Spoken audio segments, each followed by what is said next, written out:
Rémi Rioux, bonsoir. Bonsoir. Merci d'être avec nous. Vous êtes le directeur général de l'Agence française de développement, établissement public qui met en œuvre la politique de la France en matière de développement et de solidarité, notamment sur le continent africain. L'AFD publie aujourd'hui l'Atlas de l'Afrique, AFD pour un autre regard sur le continent. Qu'avez-vous cherché à démontrer avec l'apparition de cette nouvelle étude? Alors vous avez monté les chiffres du Covid. On ne comprend pas bien ce qui se passe en Afrique avec le Covid. Et donc, je crois qu'il y a eu dans l'opinion, dans la presse, une surprise quand même de voir qu'avec 17% de la population mondiale, on a moins de 4% des cas, avec 3% du personnel médical. Donc il y a quelque chose de mystérieux et on a cherché à élucider ça et évidemment à le regarder sur un beaucoup plus grand nombre de sujets pour essayer de changer un petit peu la perception, parce que les gens sur le terrain de l'AFD, ils sont un peu agacés de voir quelque chose qui ne correspond pas à la réalité qu'ils vivent. Donc on l'a fait avec 3 messages. Le premier, c'est agréger des données qui sont aujourd'hui séparées, notamment entre Afrique du Nord et Afrique subsaharienne.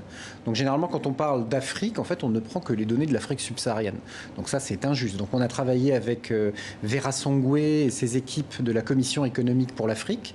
Et on a une base de données et une cartographie complètement nouvelle pour prendre toute la mesure de l'Afrique et de son évolution depuis une trentaine d'années. Alors vous avez cité Vera Songwe, la secrétaire exécutive de la Commission économique pour l'Afrique aux Nations Unies. Vous apportez également votre plume à cet ouvrage. Je vous cite: « Nous devons en finir avec cette image d'un continent démuni qui ne serait que le terrain de la solidarité. » Que proposez-vous pour gommer cette image ? Alors d'abord de passer l'information, de venir vous voir, de montrer des cartes, de donner des chiffres. Personne ne sait que depuis 25 ans, alors on a un petit coup là en 2020 à cause du Covid, l'augmentation du revenu par habitant en Afrique est continue. Ça correspond d'ailleurs au décollage de la démographie, qui est une bonne nouvelle jusqu'à présent pour la constitution des marchés africains. Qui sait les progrès dans la scolarisation des enfants depuis 20 ans? Qui sait la baisse de la mortalité infantile, qui sait toutes ces très grandes données sur lesquelles on a de mauvaises impressions. Même sur les questions politiques, vous le savez, la démocratisation a beaucoup progressé en Afrique. Justement, page 42, dans cet ouvrage, vous revenez sur l'irrésistible tendance à la démocratisation du continent. Quand vous observez la situation actuelle au Mali ou encore les contestations politiques en Côte d'Ivoire ou encore en Guinée, est-ce qu'à vos yeux, cette démocratisation tend à se poursuivre ? Alors vous l'avez compris, mon métier, le métier de l'AFD, c'est le moyen, le long terme. Donc là, on est dans le chaud, dans l'immédiat de la crise malienne. Et bien sûr, on espère que la transition va trouver son chemin en bonne intelligence avec la médiation de la CEDEAO. Mais nous, on voudrait rappeler que même le Mali, l'indice de développement humain du Mali, il a doublé en 30 ans. Il y a depuis plus de 10 ans environ 5% de croissance chaque année au Mali. Le Sahel lui-même, c'est la région d'Afrique, de toute l'Afrique, où il y a le plus fort taux de croissance cette année et l'année dernière.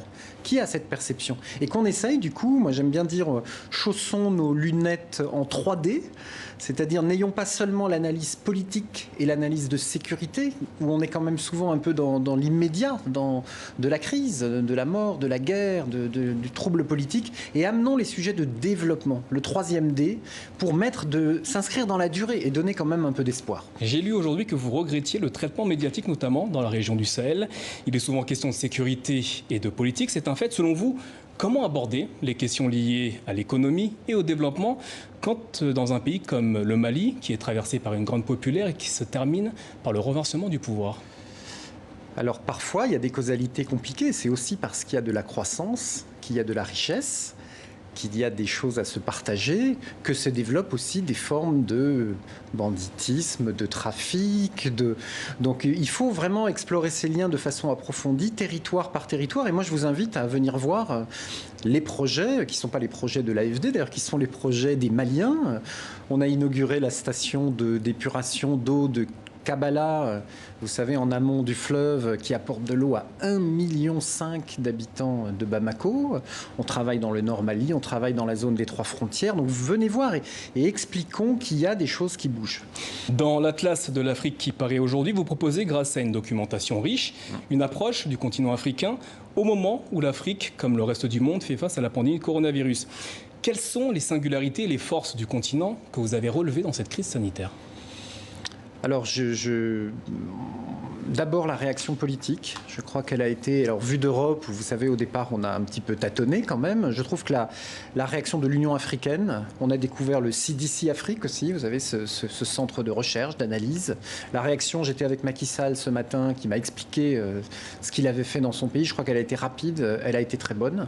On a découvert aussi qu'il y avait dans les communautés, dans les populations africaines, une connaissance des habitudes de vivre avec les virus. Et on s'est rendu compte que nous, probablement parce qu'on vit dans des villes, on a fait l'exode rural, on a perdu cette connaissance en Europe. Et ça, il y a des choses, des enseignements à en tirer. Bon, et puis après, probablement la jeunesse de la population, il y a des facteurs plus lourds. Ce qui m'intéresse, c'est qu'on n'a pas bien compris, en fait. Vous voyez, et qu'il faut regarder plus attentivement. À la page 32 de cet atlas de l'Afrique, vous indiquez que le marché intérieur est l'atout de l'Afrique.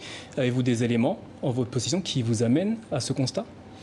Alors, bien sûr, on a cette immense croissance démographique. Un jeune sur deux dans le monde sera africain en 2070. Et donc ça fait, bien sûr, on le voit dans les chiffres économiques, de la consommation intérieure. Et beaucoup d'entreprises sont nées, vous savez, en Afrique, africaines, depuis ces 20 dernières années, auxquelles il faut faire très attention dans la crise. Pour le coup, ça, c'est une vraie inquiétude de mon côté. Les PME africaines, il faut qu'on trouve des dispositifs pour leur permettre de passer cette passe difficile et quand la croissance reviendra, d'être en mesure de créer les emplois pour les femmes, pour les jeunes, comme il le faut. Dans la troisième partie de votre atlas, cette partie est consacrée aux différents défis qui attendent l'Afrique.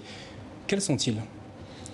Alors, je l'ai dit, l'emploi des femmes, l'emploi des jeunes est évidemment le plus grand des défis. Et donc, il faut bien veiller à l'aspect microéconomique des dynamiques. Le climat, évidemment. L'Afrique est 3% des émissions mondiales, mais un coût plus que proportionnel payé au réchauffement climatique. Et puis, moi, je suis très intéressé par les dynamiques d'intégration régionale. Là aussi, beaucoup de choses qui peuvent inspirer l'Union européenne qui s'est remise en mouvement elle-même. Merci Rémi Rioux d'avoir été notre invité ce soir.